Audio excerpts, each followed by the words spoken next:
आज करो अस कत बात about breeding management of ram.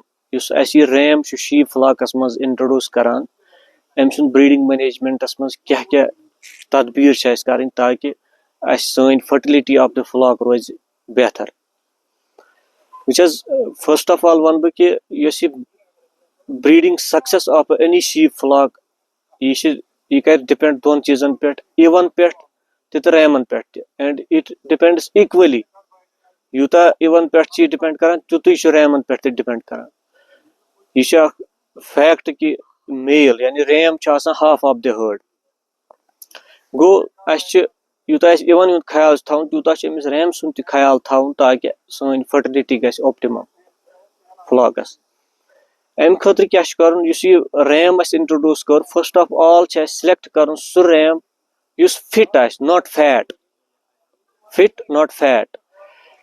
Use यह रैम अनोन अम सुंद मैनेजमेंट ये इंट्रोड्यूस कोर अत फ्लॉकस मज अम सुंद मैनेजमेंट त्रेन फेजन मज कर। आ गो प्री ब्रीडिंग मैनेजमेंट, ब्या गो ड्यूरिंग ब्रीडिंग मैनेजमेंट, ब्या गो post breeding management. During pre breeding management क्या कर क्या स्टेप्स नीन यम सत यह रैम करो फिट फॉर ब्रीडिंग। गोडनेथ करो अम सुंद यह करो तैयार यह रैम, अमिस दिमो प्रॉपर डाइट, प्रॉपर न्यूट्रिशन ताकि अम सुंद मसल मास बढ़, अम सुंद लिबिडो बढ़, अम सुंद विगर बढ़। सारी खुद इम्पोर्टेंट अम सुंद मसल मास।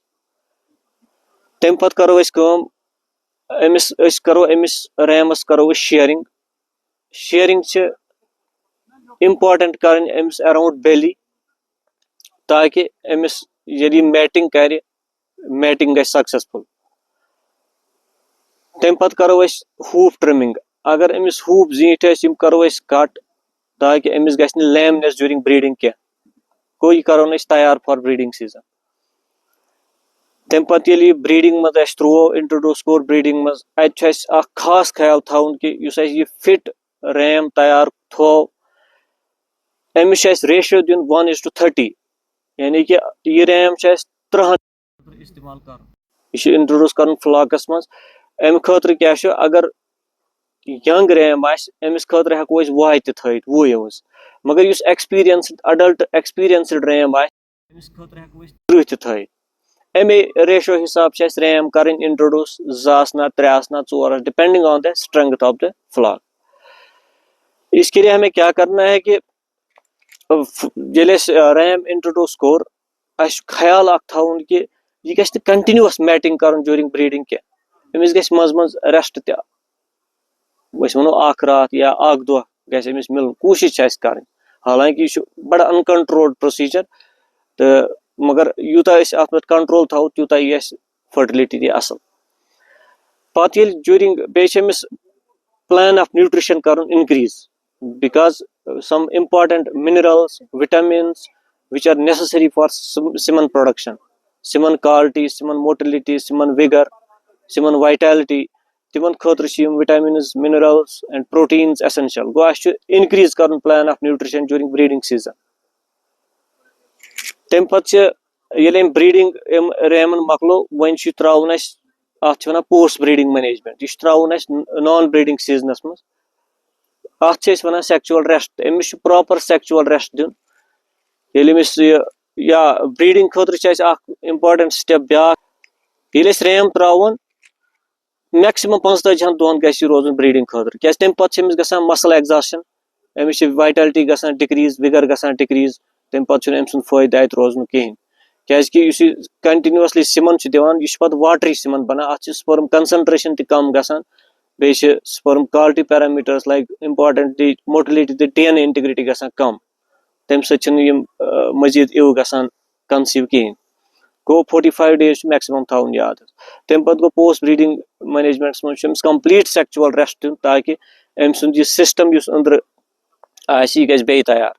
तम पत थवन ड्यूरिंग सेक्चुअल रेस्ट क्या प्रिपेयर कर फॉर नेक्स्ट ब्रीडिंग सीजन। अमिस ब्रीडिंग साउंडनेस इवैल्यूएशन कंटिन्यूअसली कर। तथ मज मोस्ट इम्पोर्टेंटली गो जनरल बॉडी कंडीशन स्कोर, सह गस बिटवीन 3 to 5 तथ स्केल 3 to 5 अंडर गस यून। तम पत इम्पोर्टेंट कि scrotal circumference, scrotum circumference measure कर कंटिन्यूअसली। अमिस सर्कमफ्रेंस गस अराउंड 33 सेंटीमीटर रोजन।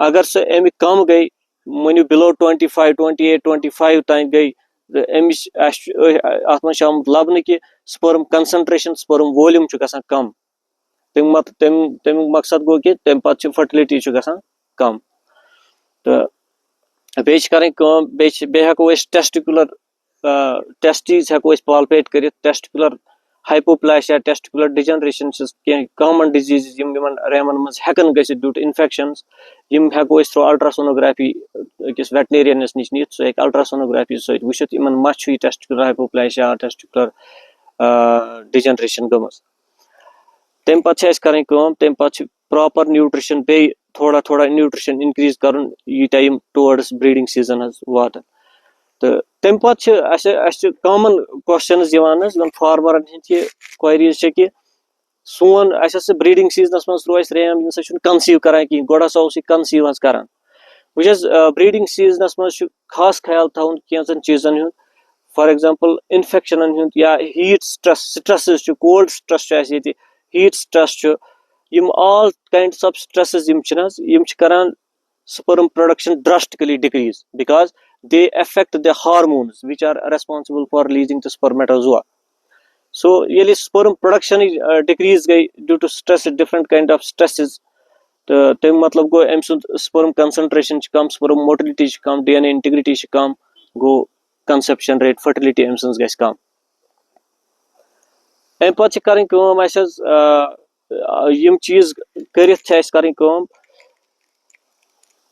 रेम त्राउन बे नेक्स्ट ब्रीडिंग सीजनस फ्लॉक्स बे disease specifically epididymitis inflammation of epididymis अमिस टेस्टिकल्स अंद ट्यूब अगर अत इन्फ्लेमेशन यह हेको पालपेट कर थ्रो अल्ट्रासोनोग्राफी वुचित अम मतलब गो अमिस कॉमन इन्फेक्शन एपिडिडाइमाइटिस करान सह ब्रुसला ओविस गो ब्रुसला ओविस अमिस रेमस मज प्रेजेंट दोयम disease pizzle rot corynebacterium renale यह इन्फेक्शन करान इन्फेक्शन सत्या अम ओमोनिया ज्यादा बनान यूरिनस मज यूरिन बनान अल्कलाइन अम कि वजह सह म्यूकोसा अराउंड पिनस तो बे प्रप्यूशल ओपनिंग यह गसान डिजनरेट अत डेब्रिज बनान तो यह अल्टीमेटली ब्लॉक गसान गो सिमन नेबर कहें यह रैम तो बनान इनफर्टाइल यमो दोयो मज मोस्ट इम्पार्टेंट ब्रुसला अत मुतलिक करो कत ब्रुसला अफेक्टेड रैम यह गोडनेथ युथु यह इंट्रोड्यूस कोर गोडनेथ क्वालिटी चेक कर यह थवन क्वारंटीनस मज पीरियडस तथ दौरान अमिस ब्रुसलोसिस टेस्ट कॉमन RBP रोज बंगाल प्लेटफॉर्म टेस्ट तथ मज क्या कर सीरम ड्रॉप बे ड्रॉप रिएजेंट यह एग्लूटिनेशन विद इन सेकंड्स अगर एग्लूटिनेशन हो मतलब गो अमिस रैमस मज ब्रुसलोसिस सो यह रैम कतन अत फ्लॉक्स मज इंट्रोड्यूस कर बिकॉज ये मेटिंग कर ब्रुसला चाव ईवस मज यह अल्टीमेटली प्लसेंटा मज आचान यह पत वोनमुत कि यह डिजनरेट कर अमिस अत हलस तो यह बच डेड गसान यूट्रस मज तो पे अत फ्लॉक्स मज क्या गसान at late stage of gestation यूज दिवान एबॉर्टेड फिटस लबन बे ब्रुसलोसिस ब्या वजह यह रैम और त्राउन युथु यह अकिस इवस गो पत ये डिलीवरी दिवान लैबिंग दौरान डिफरेंट सिक्रीशंस त्रावान पन्ने बचदान हिंद अराउंड यह ग्रासिस वासिस अत शेडस मज या फीड वीड कंटामिनेट गो नतीज बाकी प्रेगनेंट यूज तम करान जो थ्रो इंजेक्शन बे अचान सारे मज गो यह करान एबॉर्शन स्टार्म अत फ्लॉक्स मज गो यह ब्रुसलोसिस ड्रेडली डिजीज अम खतर गस गोडनेथ कर स्क्रीन यह रैम अगर यह पॉजिटिव यह गस कल कर क्या कल कर जरूरी क्या अत ट्रीटमेंट वन स्पेसिफिक ट्रीटमेंट अवेलेबल कहें तो इत पे proper breeding management of the ram हेको कर फ्लॉक्स मज यम सक्सेसफुल फर्टिलिटी अचीव गस